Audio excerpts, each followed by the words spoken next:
How's it going, YouTube? Atheist Chef here.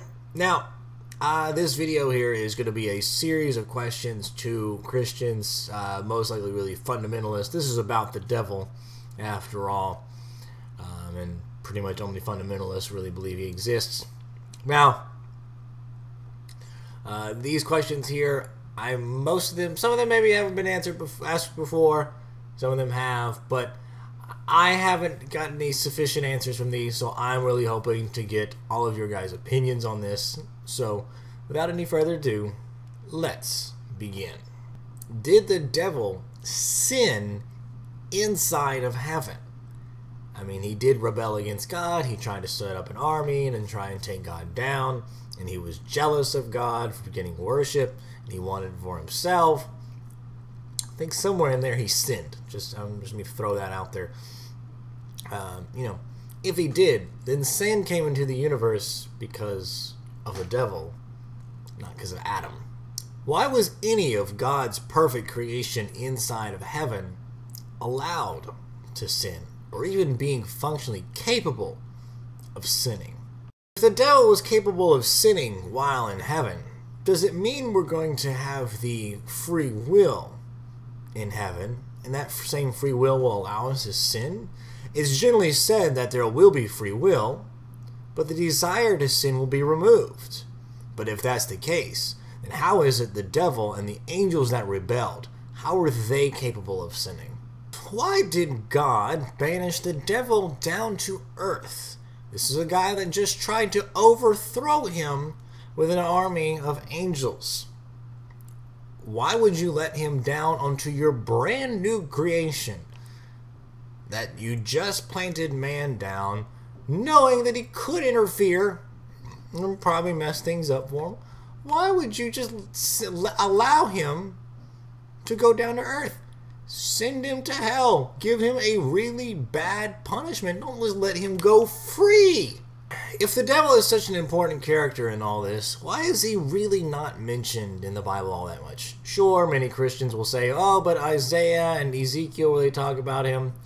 Yeah, first off, we know, and I've covered this in The Devil is Not in the Details, Part 1 and 2, that it wasn't about him. It was about the prophecy against the kingdom of Tyre, and I think there's the King Nebuchadnezzar, I believe. Somebody else, definitely not about the devil, but let's just, for the sake of argument, say it's a double prophecy, and it's about the devil as well.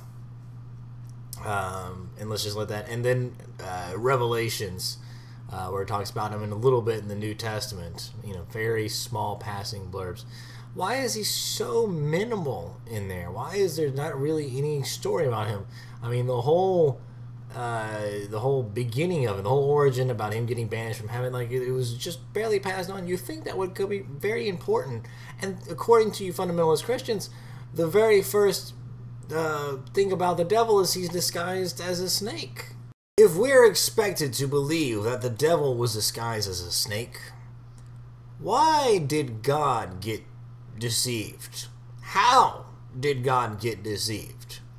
God is an omniscient being. Did the devil really manage to trick God?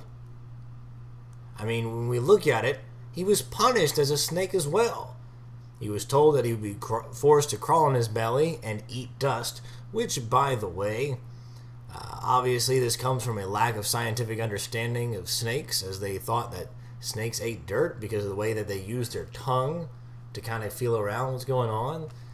So that's an automatic, point in the direction of that they didn't understand snakes that well, and if the Bible is infallible, then how could they make such a mistake? But second, why would God punish the devil as if he were a snake?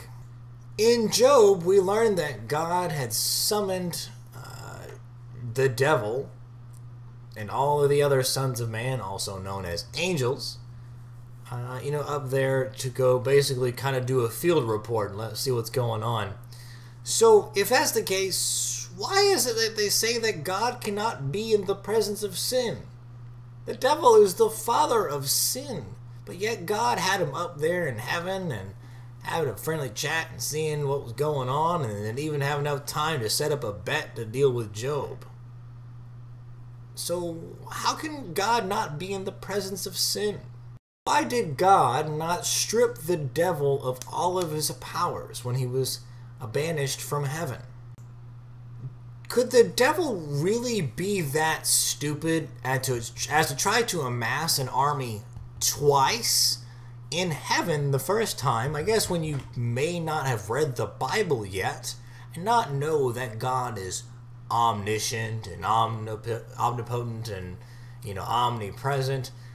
Maybe you could try and set up an army and try and take down God, but when that fails, that's totally understandable. But then to do it again, you would think he would have to be stupid, but no, because as many fundies try to say, is that, the devil is perpetuating the greatest scheme that, the devil doesn't exist and that God doesn't exist. And he's able to, with him and his army, able to mess with the heads of millions upon billions of people, including Christians, and try and hinder their daily walk with God by the day, by the minute, by the hour. They're capable of orchestrating such a, on such a massive scale. So obviously, the devil has to be pretty slick in understanding the scripture. He has to know that he's eventually supposed to lose. I mean, many fundamentalists say that the devil is even tricking other supposed Christians into believing a false Christianity by tricking their thoughts and how they interpret the Bible. So the devil knows the Bible. And surely he knows in Revelation chapter 20, where it says that after 1,000 years, the devil was going to amass an army again, and they were going to basically have the same numbers as the sands on the beach. But he also knows that at that time, God is going to engulf them all and then drop Lucifer, Satan, into the pits, the sulfur pits, or whatever, I think they said sulfur. And he was going to be, he was going to die. Surely he's aware of that.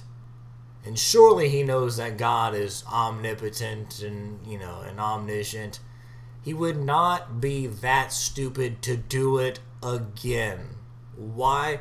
You would have to be stupid to think he was that stupid.